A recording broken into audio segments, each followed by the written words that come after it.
Hello students, my self Deepak Saxena from RBS polytechnic.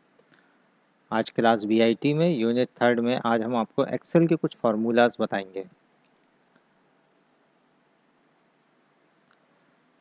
सबसे पहले तो देखेंगे कि फार्मूला किस तरह से यूज़ किया जाता है।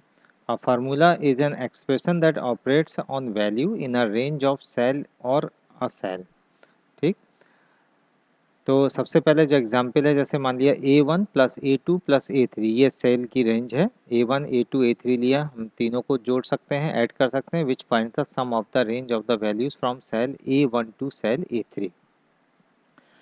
Press F2 button for click cursor in formula बार।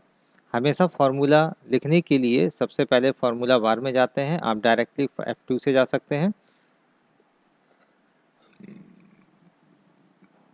इसके बाद जब हम फार्मूला बार में जाते हैं तो इक्वल साइन जरूरी लगाना है।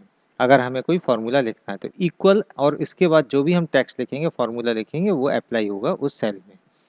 तो write text in formula bar with starting sign, click formula in menu bar. ठीक है।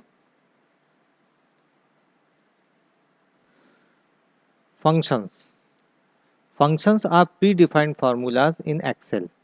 They eliminate laborious manual entry of formulas while giving them human-friendly names. For example, sum A1 to A3। ठीक, तो ये है functions. सम एक function है जिसमें हमने A1 से A3 तक जो भी नंबर्स हैं उनको ऐड करना है। The function sums all the values from A1 to A3। उन फंक्शंस को यूज़ करने के लिए इसके अलावा भी कुछ फंक्शंस होते हैं। फंक्शन को यूज़ करने के लिए आप क्लिक करेंगे फार्मूला ऑप्शंस में और इंसर्ट फंक्शन। ठीक, मान लिया एक टेबल है हमारे पास जिसमें नेम, स्टूडेंट्स नेम है और उनके सब्जेक्ट्स और उनके मार्क्स हैं। ठीक, तो इन नेम्स में हम कुछ फार्मूला अप्लाई करते हैं। जैसे कि हमें इन सबको सम करना है। सम करने के लिए आप बेसिकली फार्मूला यूज़ कर सकते हैं इक्वल। आपको इस टेबल में करना है इक्वल B3, ये ब्लॉक कौन सा है, B3 C3 D3 E3, than equal B3 plus C3 plus D3 plus E3 and this, और एंटर। सॉरी, आपने फार्मूले में कुछ गड़बड़ी की है, ये ब्रैकेट लगा हुआ है, डिलीट दिस, एंटर। ओके, ये हो गया सम। तो आप देखेंगे सम में हमने अलग अलग ये फार्मूला इस्तेमाल किया है, यूज़ किया है, कोई फंक्शन का इस्तेमाल नहीं किया है। इसको हम फार्मूला में हम बॉड मास के अकॉर्डिंग कैलकुलेशन होती है। जैसे कि बॉड मास का मतलब bracket of decimal, multiplication, addition and subtraction. तो इसी इंक्रीजिंग अकॉर्डिंग के आधार पर ही वो जो है फॉर्मूले को सॉल्व करता है। अब इसका फ़ायदा ये है कि एक फार्मूला हमने यूज़ किया है और इसको अगर हम एक्सपेंड करते हैं, ये हम पहले बता चुके हैं, इसको एक्सपेंड करेंगे तो वही फार्मूला ऑटोमेटिकली चेंज हो जाएगा, उसके रेफरेंसेस चेंज हो जाएंगे। यहाँ पर B3 रेफरेंसेस था, B3 C3 D3, और यहाँ पर B4 C4 D B5 C5 B6, और इस तरह से रेफरेंसेस ऑटोमेटिकली चेंज होते चले जाएंगे। ठीक, तो ये आप देख रहे हैं कि किस तरह से हमने सम किया। अब इसी को ही हम फंक्शंस में यूज़ कर सकते हैं। हमें इसका परसेंटेज निकालना है तो हम परसेंटेज निकाल सकते हैं। इक्वल परसेंट निकालने के लिए सबसे पहले हमें दिस अपॉन एवरेज निकालने के लिए दिस अपॉन कितने नंबर ऑफ आइटम्स हैं, 4 number of items, equal G3 upon 4 into 100। ठीक है, दिस इज।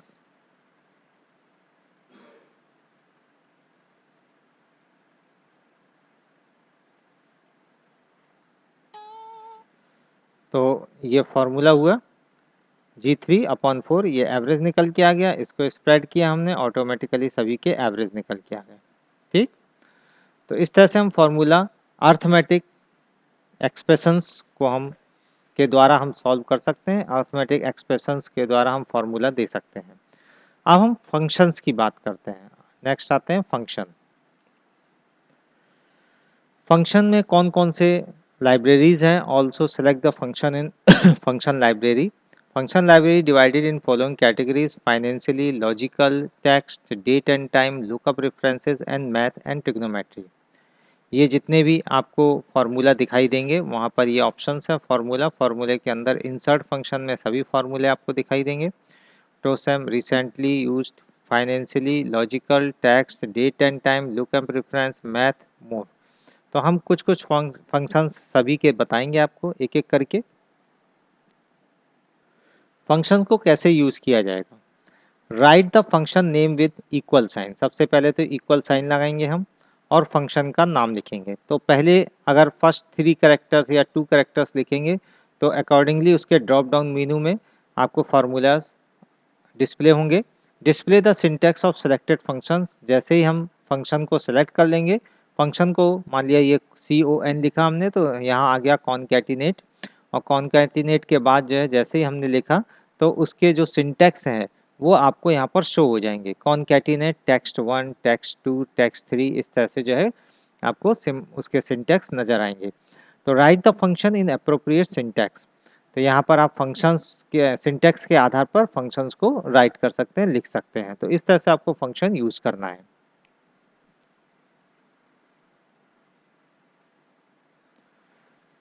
या फिर यहाँ पर कॉनकैटिनेट यहाँ पर लिखेंगे और कॉनकैटिनेट लिखने के बाद फार्मूला में जाएंगे। फार्मूला में जा कर के यहाँ पर हम टेक्स्ट फंक्शन को यूज़ करेंगे, टेक्स्ट को क्लिक करेंगे, वहाँ पे कॉनकैटिनेट लिखेंगे। कॉनकैटिनेट जैसे ही हम क्लिक करेंगे तो ये आपके पास फंक्शन आर्गूमेंट्स आ जाएगा और यहाँ पर आप टेक्स्ट 1 और टेक्स्ट 2 लिख सकते हैं, या कोई रेंज आप सेलेक्ट करनी है तो आप रेंज सेलेक्ट कर सकते हैं इसमें क्लिक करके। जैसे ही हम इसमें क्लिक करेंगे आप वहाँ पर जा कर के रेंज को क्लिक कर सकते हैं और इस तरह से ओके करने पर वो फार्मूला यहाँ पे अप्लाई हो जाएगा। तो दो तरीके हैं फार्मूला अप्लाई करने के, एक तो डायरेक्ट आप सेल में इक्वल लिख करके और जैसे ही आप पहले 1-2 अक्षर लिखेंगे आपके सामने वो फार्मूला डिस्प्ले होगा और उस फार्मूला का सिंटैक्स सेलेक्ट करने के बाद उसे सिंटैक्स का जो है आप सिंटैक्स के आधार पर वो फंक्शंस लिख सकते हैं।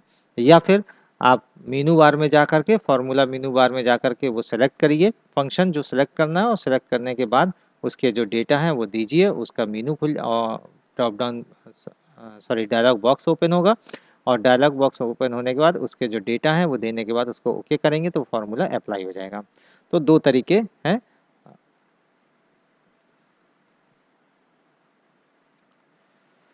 Now arguments. Ranges. The value used by functions are already contained in cell or ranges of the worksheet.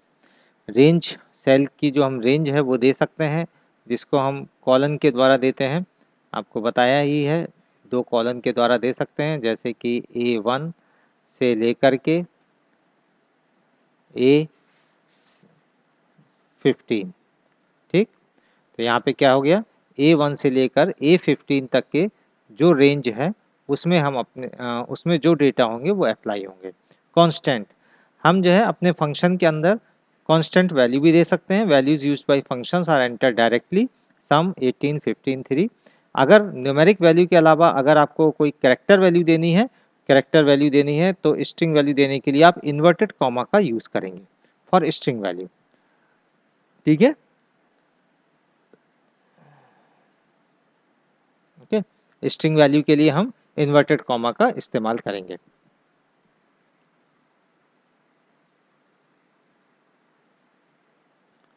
Mod number divisor यानी कि यहाँ पे रिमाइंडर वैल्यू दिखाई देगी, reminder of a number from division.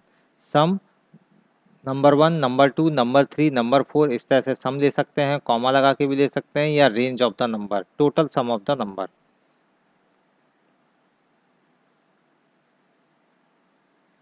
Square root निकालना numbers का, positive square root of a number.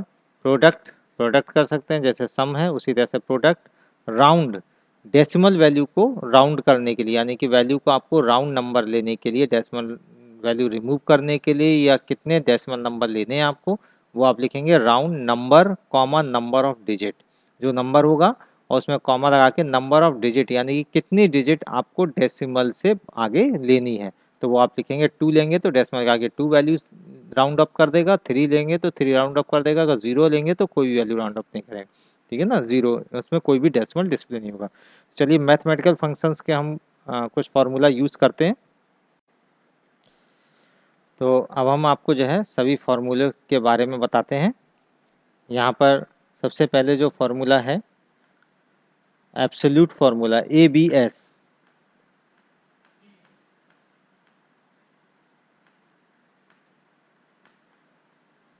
ABS equal ABS this minus हमने कोई वैल्यू ली 4 5 6, that means positive negative value भी पॉजिटिव हो जाएगी एब्सोल्यूट वैल्यू में, तो इसका आंसर आएगा ABS 4 5 6। ठीक है, इसके बाद factorial value FACT equal FACT bracket में हमने लिया 5 की फैक्टोरियल वैल्यू निकालनी है। इस तरह से बहुत सारे मैथमेटिकल जितने भी फंक्शंस हैं वो आप यहाँ से यूज़ कर सकते हैं।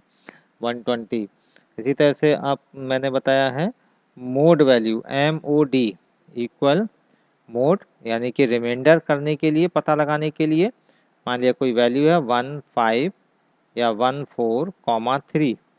ठीक है, इसका रिमाइंडर कितना आएगा 2। ओके, और चेंज कर सकते हैं हम।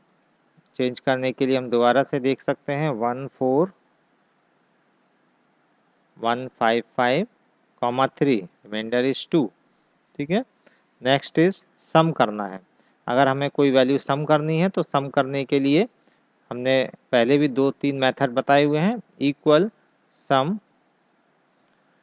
मान लिया B3 से लेकर के हमें B6 तक लेना है। ठीक, ये देखिए आ गया रेंज। इस तरह से भी हम सिलेक्ट कर सकते हैं रेंज, माउस का बटन क्लिक करके रेंज को सिलेक्ट कर सकते हैं या लिख सकते हैं B3 से B5। ठीक है, और इसका ब्रैकेट हमने बंद कर दिया, एंटर दिस। तो ये सम हो गया। सम करने का बहुत इजी तरीका है, या फिर इक्वल सम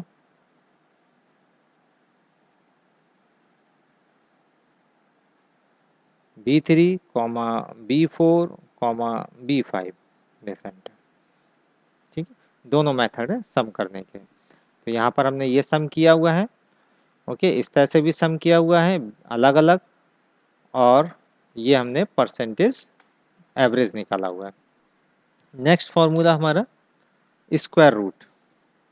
किसी भी वैल्यू का स्क्वायर रूट निकालना है हमें, तो SQRT स्क्वायर रूट 144 शायद 12 होता है। यस, स्क्वायर रूट निकल आया। इसी तरह से अगर हम चाहते हैं किसी और का स्क्वायर रूट किसी रेफरेंस का स्क्वायर रूट चाहते हैं B3, तो हम लिखते हैं B3 एंटर दिस, ये वैल्यू आ गई। ठीक है, नेक्स्ट है राउंड। राउंड कैसे निकालते हैं? राउंड का मतलब क्या है? वैल्यू राउंड अप करना, डेसिमल वैल्यू को राउंड करना। जितने आपको डेसिमल वैल्यू लेनी है उतनी डेसिमल वैल्यू आप ले सकते हैं। कोई नंबर लेते हैं 1567.76547, ठीक, कॉमा 2 वैल्यू तक, यानी कि इस वैल्यू को 2 डेसिमल वैल्यू तक राउंड अप करना है। तो इसकी वैल्यू क्या होगी? यस, 1567.77। ठीक है, उसी हिसाब से उसने चेंज कर दिया। आप इसको भी ले सकते हैं, किसी भी फंक्शन के साथ भी इस्तेमाल कर सकते हैं। स्क्वायर रूट किया था, इसको हमें राउंड में लेना है। Round SQRT this B3 comma 2 values, yes 2 values था 2, ठीक, तो 6.16। ओके, तो इस तरह से हम फार्मूला लगा सकते हैं, मैथमेटिक्स फार्मूलाज।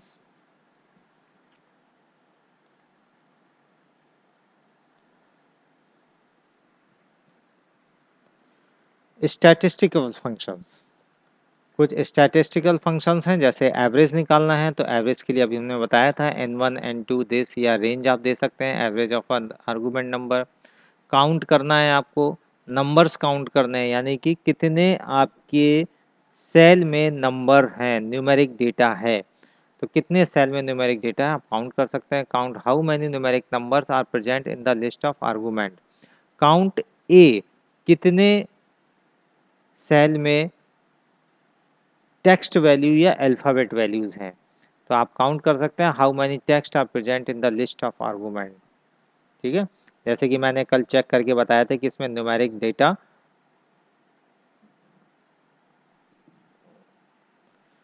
वैलिडेशन के बारे में है ना, कि न्यूमेरिक वैल्यू में कहीं कोई वैल्यू ऐसे तो नहीं है कि जो अल्फ़ाबेट हो गई हो। तो यहाँ से भी हम चेक कर सकते हैं कि हमारी जितनी भी लिस्ट है उसमें कितनी जो है वैल्यूज़ अल्फ़ाबेट की हैं और कितनी जो है न्यूमेरिक है। अगर धोखे से भी हो जाएगा तो हम चेक कर सकते हैं। Maximum number, maximum n1 n2 n3 या हम सेल रेंज दे सकते हैं maximum value in a data set. Minimum minimum और रेंज दे सकते हैं, या n1 n2 जितनी वैल्यूज़ हैं उनमें से मिनिमम वैल्यू फाइंड आउट हो जाएगी।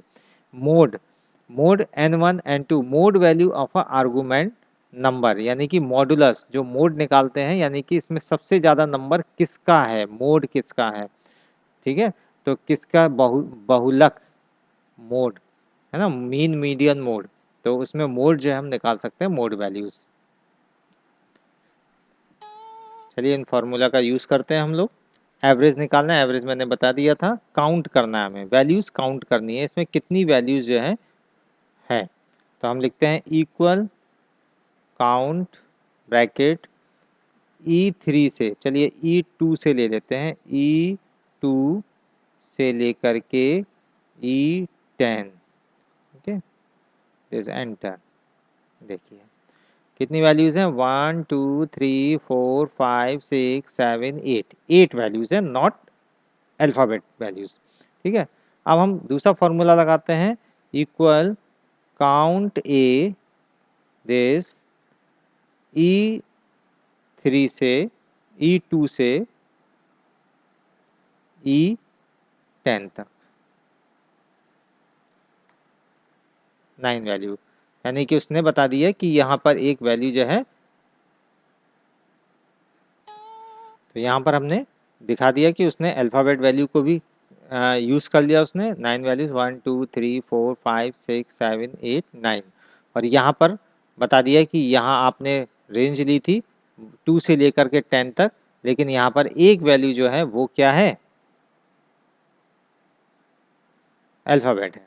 ठीक है, अगर हम इसको हम चेंज कर देते हैं, E2 से E3 कर देते हैं, E3 रेंज में लेंगे तो 8 ही आएगा तब भी। अगर इसमें से कोई एक वैल्यू हमने अल्फ़ाबेट कर दी तो ऑटोमेटिकली 7 हो जाएगा ये। ठीक है, जिससे आपको मालूम पड़ जाएगा कि एक वैल्यू इसमें क्या है, अल्फ़ाबेट की है। तो नेक्स्ट वैल्यू आते हैं हम मैक्सिमम वैल्यू। मैक्सिमम वैल्यू कैसे निकालते हैं, इक्वल मैक्स, रेंज उसी तरीके से हम दे देंगे E3 से लेकर के E10 तक, मैक्सिमम वैल्यू उसमें से। ठीक है, इसी तरह से हमें मिनिमम वैल्यू निकालनी है, तो हम यहाँ पर मिनिमम कर सकते हैं, MIN मिनिमम वैल्यू निकल आएगी।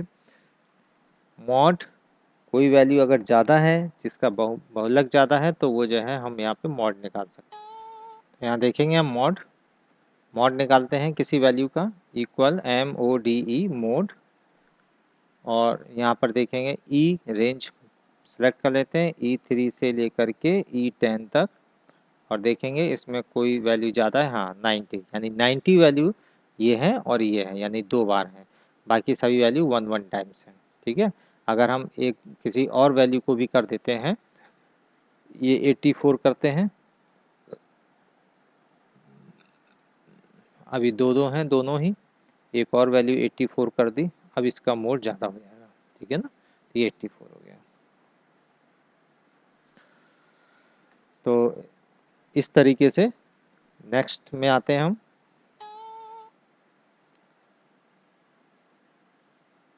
Now logical functions.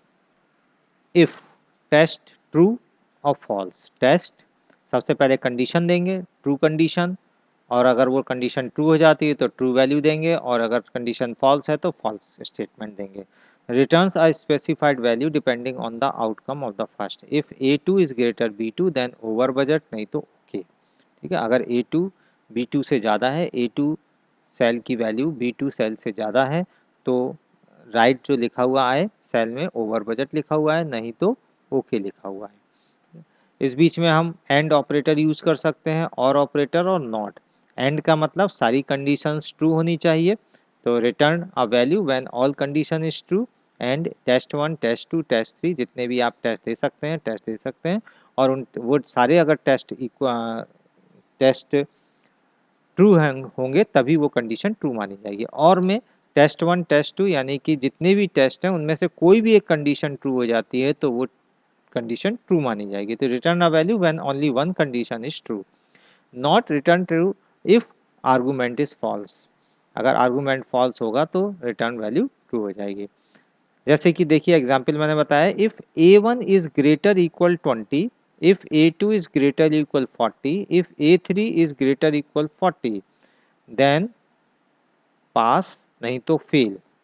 और अगर ये सभी कंडीशंस नहीं होती हैं तो ये कंडीशन ए की वैल्यू अगर 20 या 20 से कम है तो फेल माना जाएगा। ठीक है, इस कंडीशन को हम ऐसे भी लिख सकते हैं, if and a1 is greater equal to 40, a2 is greater equal to 40, a3 is greater equal to 40, यानी a1 a2 a3 में से ये भी 40 ही होगा। a1 a2 a3 में कोई भी वैल्यू यानी तीनों वैल्यू अगर जो है ट्रू होंगी 40 से ज़्यादा होंगी तो वो पास होगा, नहीं तो इनमें से कोई भी एक में नहीं होगा तो वो फेल हो जाएगा। ठीक है, तो इस तरह से हम लॉजिकल फंक्शंस का यूज़ कर सकते हैं। तो देखिए इसका एग्जाम्पल देखते हैं हम। यहाँ पर हमने एक लगाया है अपने टेबल में ही, इसमें हमने एक कंडीशन चेक कराई है कि पास, अगर कोई जो उसका एवरेज है 50% से अगर कम है उसका एवरेज तो वो फेल आए, और अगर 50% से ज़्यादा है तो पास आए। तो 50% से ज़्यादा आने पर हमने फॉर्मूला लगाया है, इफ़ जी थ्री क्या है, ये है हमारे पास जी3 दिस, इसका 50%।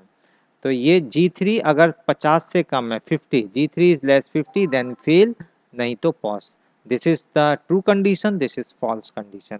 अगर 50 से कम है तो ट्रू कंडीशन होगी, ट्रू कंडीशन के अकॉर्डिंग फेल लिखा हुआ होगा, अगर फॉल्स कंडीशन है तो फॉल्स के अकॉर्डिंग पास लिखा हुआ होगा। ठीक है, जैसे ही हम एंटर करेंगे पास लिखा हुआ आ जाएगा, और इसको जब हम स्प्रेड करेंगे तो ऑटोमेटिकली स्प्रेड हो जाएगा। अब इसमें से देखिए ऑटोमेटिकली सारी वैल्यूज चेंज होती है, सबसे बड़ा फायदा ये भी होता है। नेक्स्ट में आते हैं, नेक्स्ट फॉर्मूला हमने लगाया है, इफ और B3 is is 50, C3 is is 50, D3 is is 50 और E3 इज लेस 50। देखिए ये अब अलग अलग सब्जेक्ट के देख रहे हैं हम कि अलग अलग सब्जेक्ट में तो फेल नहीं है, 50 से कम तो नहीं है, अगर 50 से कम है तो वो फेल स्टूडेंट हो जाएगा। तो और कंडीशन लगाइए, इनमें से कोई भी एक कंडीशन अगर जो है ट्रू हो जाती है तो this is the true value के अकॉर्डिंग उसमें फेल लिखा हुआ आएगा, और नहीं तो पास लिखा हुआ आएगा। ठीक है, तो यहाँ देखेंगे 50 से कम 38 है, दिस इज फेल। ठीक, यहाँ देखेंगे अब इसी फॉर्मूले को हमने स्प्रेड कर दिया आगे, तो जितनी भी वैल्यू है रेफरेंसेस वो सब चेंज हो जाएंगी। यहाँ पर B4 हो गया, B4 में सभी 50 से ऊपर हैं। ठीक है, यहाँ पर देखेंगे, यहाँ पर देखिए B8 में 50 से कम है, 44 मार्क्स हैं। यहाँ पर देखते हैं, यहाँ पर भी 50 से कम है, ये भी 50 से कम है। ओके, अब रिजल्ट में हमने क्या किया कि अगर पास और फेल, यहाँ पर हमने क्या किया है, यहाँ एवरेज निकाला है, एवरेज के आधार पर पास और फेल किया, और यहाँ पर इंडिविजुअल सब्जेक्ट के आधार पर पास और फेल किया। दोनों में अगर कोई भी फेल निकल आता है तो वो स्टूडेंट फेल हो जाएगा। तो यहाँ पर हमने कंडीशन लगा दी, if and H3 is equal to pass, I3 is equal to fail pass. अगर दोनों पास होंगे तो पास होगा, नहीं तो फेल होगा। ये एंड कंडीशन है, दोनों ट्रू होंगी इसमें। तो यहाँ पर नेक्स्ट डिवीजन, डिवीजन हमने निकाली है इसमें किस तरीके से, देखिए this, if G3 is less 50 then fail, this is multi nested if condition है कि G3 की वैल्यू 50 से कम है तो फेल हो जाएगा। अब पास कब होगा, पास में तीन कंडीशंस हैं। क्या कंडीशन है कि अगर उसके 60 में से कम मार्क्स हैं तो वो सेकेंड डिवीजन होगा, अगर उसके 75 से कम है तो वो फर्स्ट डिवीजन होगा, अगर 75 से ऊपर है तो ऑनर होगा। ठीक, तो उसको हमने लिया है G3 is is 50 is fail, comma, अब यहाँ पे ट्रू कंडीशन आएगी, ट्रू कंडीशन में फिर हमने एक कंडीशन दे दी कि G3 की वैल्यू 60 से कम है तो सेकेंड, सेकंड के बाद अभी हमारे पास एक और कंडीशन है, तो फिर हमने नेक्स्ट कंडीशन में दिया इफ G3 इज लेस 75। अगर 75 से कम है तो फर्स्ट, अगर 75 से भी कम नहीं है, 60 से भी कम नहीं है, 50 से भी कम नहीं है, तो इसका मतलब 75 से ऊपर है, तो दिस इज ऑनर। ठीक, और जितने भी हम ब्रैकेट लगाएंगे हमेशा ध्यान रखेंगे उतने ही ब्रैकेट हमें क्लोज ओपन करने हैं, उतने ही ब्रैकेट क्लोज भी करने हैं, और इस तरह से आपका फॉर्मूला हो गया। तो जैसे ही हम एंटर करेंगे हम देखेंगे यहाँ सेकेंड डिवीजन आया इसका। ठीक है, ये सेकेंड ही आएगा, 60 से कम है, 50 से ऊपर है, ये ऑनर है, 75 से ऊपर है, 75 से ऊपर, ये फर्स्ट है, 75 से नीचे है ये। ओके ओके ओके, और ये फेल है 50% से। तो ये सभी हमने फॉर्मूले अलग अलग तरीके से दिखाए। इसका बेसिकली फ़ायदा क्या होता है स्प्रेडशीट बनाने का और फार्मूला लगाने का, कि जब हम एक बार फार्मूला अप्लाई कर देते हैं तो उसको उसके डेटा वो जो रिजल्ट है, रिजल्ट ऑटोमेटिकली चेंज होते चले जाते हैं आपके डेटा के अनुसार। अगर हम चाहते हैं मान लिया यहाँ पर कोई डेटा चेंज करते हैं, तो चेंज करने के बाद आप देखेंगे 34, इसके 34 मार्क्स कर दिए, देखिए ये फेल हो गया, स्टूडेंट फेल हो गया, ऑटोमेटिकली चेंज हो गया, फेल है ना। और डिवीजन फर्स्ट है, इसको भी हम चेंज कर सकते हैं, अगर वहाँ पर तो वो भी फेल हम दिखा सकते हैं, यहाँ पे ये भी फार्मूला लगा सकते हैं। अगर और कहीं वैल्यू देनी है, कोई चेंज करना है, यहाँ पे 38 था, यहाँ फेल था, हम इसको पास करते हैं, जैसे इसको दे दिया हमने 78 मार्क्स, दिस ओके फेल। 78, 58, अभी एक कम है 50 में से, यहाँ भी हम देते हैं 59, दिस ओके पास हो गया, पास पास। तो अपने अनुसार वो चेंज होते चली जाती है वैल्यूज।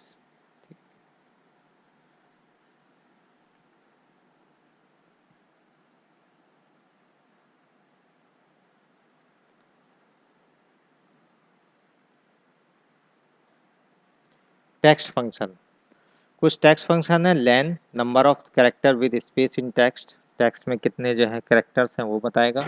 लेफ्ट मोस्ट टेक्स्ट और n, left most n character from a left text. ठीक है, मान लिया इसमें से आपको लेफ्ट निकालना है, तो आप लिखेंगे लेफ्ट और लेफ्ट मोस्ट कॉमा और 4, तो 4 लिखेंगे तो लेफ्ट अलग हो जाएगा, मोस्ट अलग हो जाएगा, तो लेफ्ट निकल के आ जाएगा, मोस्ट हट जाएगा। राइट, राइट के कैरेक्टर्स ले लेगा वो एन कैरेक्टर्स, जितने भी आप कैरेक्टर्स देंगे। Mid text start number of characters, text लिखेंगे और कहाँ से आपको स्टार्ट करना है वहाँ से लेकर वहाँ तक वो आपको दिखा देगा।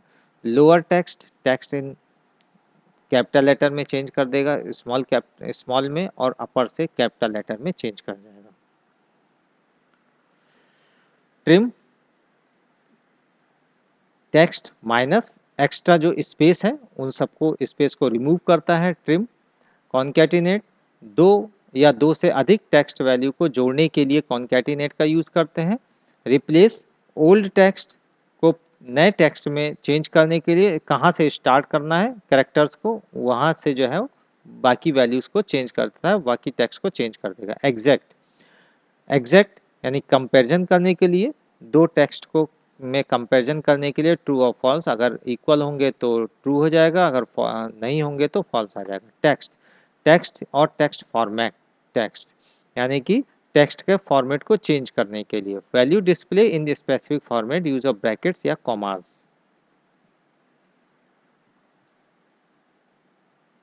तो अब हम देखते हैं आगे कि किस तरीके से इनको यूज किया जाए। ट्रिम देखते हैं, ट्रिम, ट्रिम का यूज क्या है। टी इक्वल TRIM ब्रैकेट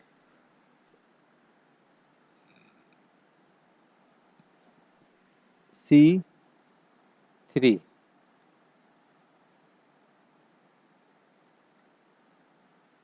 ठीक है, अभी तो आपको कोई अंतर नहीं नजर नहीं आया।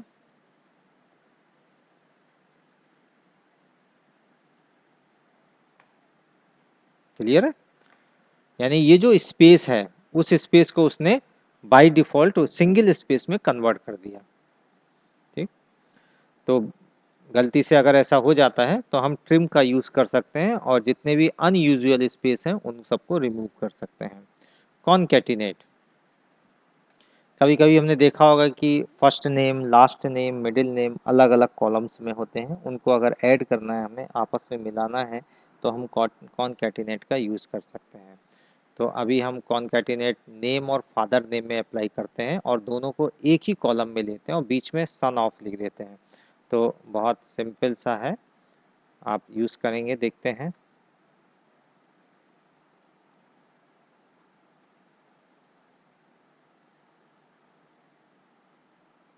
कॉन्कैटिनेट क्या है, C2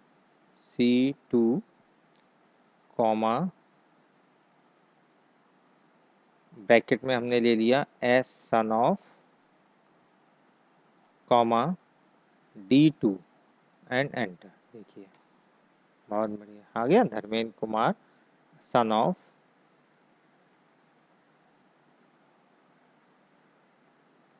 ठीक, स्पेस नहीं आया है, आप अभी देख रहे होंगे स्पेस नहीं आया है।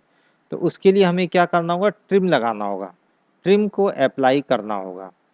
ट्रिम अगर हम अप्लाई करते हैं तो क्या होगा, ये सिंगल स्पेस आपको देगा सब जगह। ठीक है, सिंगल ट्रिम स्पेस से हट गया, सभी स्पेस हट गए। आप हमने क्या किया, सिंगल स्पेस के लिए इन्वर्टेड कॉमा, बीच में खाली जगह छोड़ दी, इन्वर्टेड कॉमा।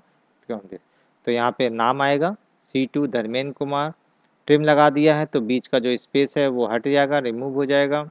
इसके बाद सिंगल स्पेस आएगा, फिर सन ऑफ लिखा हुआ आएगा, फिर सिंगल स्पेस आएगा और फिर यहाँ पे विपत्ति राम।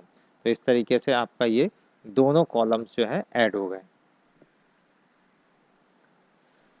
Next, replace mid.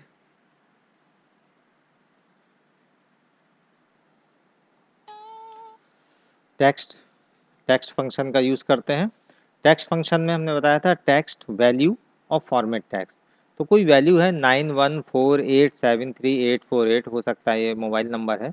तो 91 को हम जो है इन्वर्टेड ब्रैकेट में लेना चाहते हैं, तो टेक्स्ट F15 इन्वर्टेड कॉमा लगाएंगे, फॉर्मेट लिखने से पहले इन्वर्टेड कॉमा। उसके बाद हमने कहा ब्रैकेट में 2 ज़ीरो यानी 2 वैल्यूज़ हो गई, फिर आगे 1 2 3 4 5 6 7 7 वैल्यूज़, 1 2 3 4 5 6 7 7 वैल्यूज़ हो गई है, 7 वैल्यूज़ हो गई। यानी ब्रैकेट में 2 वैल्यूज़ होंगी, बाकी ये 7 वैल्यूज़ होंगी। जैसे ही हम एंटर करेंगे टेक्स्ट वैल्यू चेंज हो जाएगी। ठीक है, तो ये टेक्स्ट फंक्शंस का यूज़ हो गया। Next, V lookup function. V lookup function में क्या होता है, V lookup function stands for vertical lookup. It is a function that makes Excel search for a certain value in a column in order to return a value from a different column in the same row. यानी cross tally करके value को आपको बताएगा कि इसकी value क्या होगी। V lookup value, table array, column index number और range lookup. Lookup value, it could be a value और सेल रेफरेंस हो सकता है या टेक्स्ट का स्ट्रिंग हो सकती है। टेबल एरे यानी कि जो रेंज है, किस रेंज के अंतर्गत आप यूज़ करना चाहते हैं उसे, वो रेंज आप देंगे। This could be reference to a range of cells और a named range. Col column index, this is the column index number from which you want to fetch the matching value. ठीक है, column index यानी किस column से लेना है, ये तो रो हो गई और ये कॉलम्स हो गए। तो रेंज लुकअप वैल्यू सेटिस्फाई करने के लिए तो हमेशा वैल्यू हम 0 देंगे। तो चलिए लुकअप वैल्यू को किस तरह से यूज़ करना है उसको हम बताते हैं।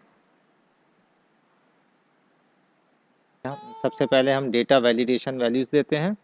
डेटा वैलिडेशन हमने कल बताया था आपको, डेटा वैलिडेशन यहाँ से ले सकते हैं हम। इनपुट वैल्यू लिस्ट लेना चाहते हैं, लिस्ट और ओके। ठीक, ओके। सबसे पहले हम एंटर सोर्स अप्लाई करेंगे। हमने सोर्स लिया, सोर्स में हमने सेलेक्ट किया है यहाँ से इस लिस्ट को, दिस ओके। ठीक है, और दिस इज ओके। ठीक, यहाँ हमने M5 में लिया हमने, और यहाँ पर लेते हैं हम, इसमें हमने लिया हमने डेटा वैलिडेशन लिस्ट, एक लिस्ट यहाँ से भी ली हमने, और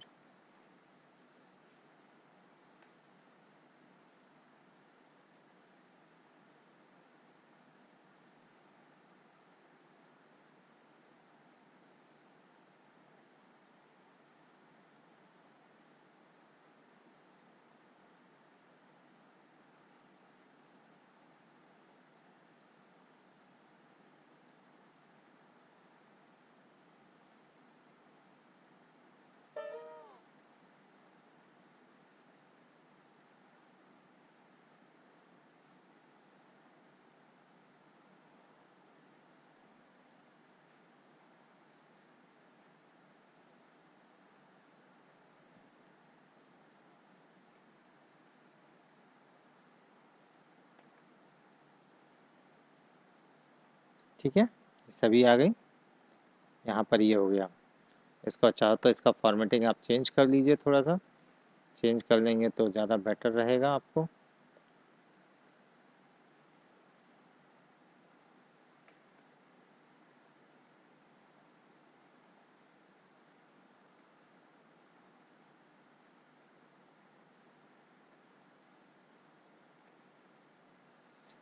यहाँ पर हम वी लुक वैल्यू लगाते हैं, वी लुकअप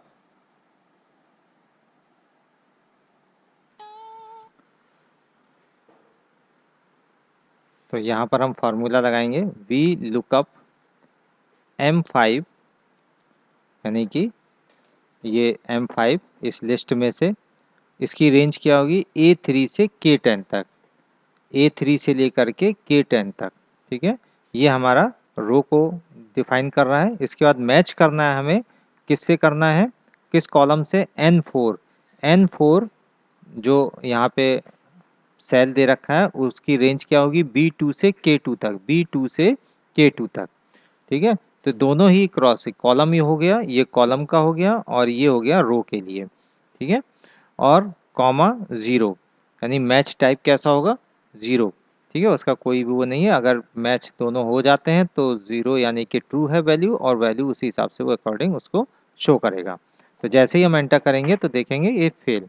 अब इसी में हम चेंज करते हैं, अभिषेक की जगह अमित की वैल्यू निकालते हैं। डिवीजन में अमित भी फेल में आ रहा है। ठीक है, डिवीजन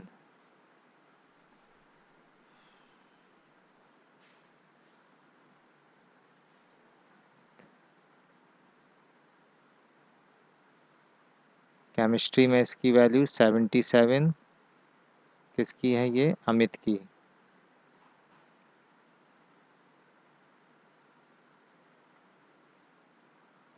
इस तरह से वैल्यू चेंज होती जाएगी, आ जाएगी आपके पास। ठीक है, 293। तो इस तरीके से हम यहाँ पर वी लुकअप फंक्शन का यूज़ करते हैं। ठीक? तो ये आज आपको एक्सेल के फार्मूला के बारे में बताया है। नेक्स्ट में आपको पाइवट टेबल और हम चार्ट के बारे में बताएंगे। इस तरह से ये आपका चैप्टर ख़त्म हो जाएगा एक्सेल का। Thank you.